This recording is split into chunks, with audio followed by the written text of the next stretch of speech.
Hi, I'm going to be talking about Alexandra Nadapov's article, Snitching the Institution of Communal Consequences. This article talks a lot about criminal informants. An informant is an individual who provides information about someone else's criminal activity in exchange for a reward or a reduction in previous crimes punishments. One of the largest areas which informants harm, and my first philosophical idea, is it causes mistrust in communities in which the informants reside. Just as a figure, nationally, African American males ages 20 to 29, one-third of them make up the legal system. And when we bring it back to urban centers, this number rises to 50%.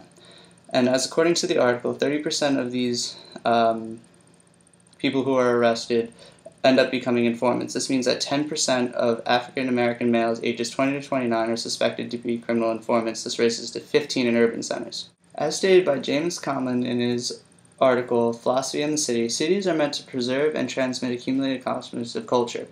This mistrust that is caused by informants, rather than uneasiness, results in a society in which its inhabitants are afraid to help or even interact with one another, further breaking down cities and communities and communications. This also compromises the peace of mind and the privacy of a lot of the community. Another main implication of informants is that they lead to the breakdown of our law system in a sense. For one, these informants have already been caught for previous crimes and are not being punished because they hold further information. This allows prosecutors to act as judge and jury for what they are to do with their informants. From the informant's point of view, it also gives them some kind of leeway in what their punishment will be based on how helpful they will.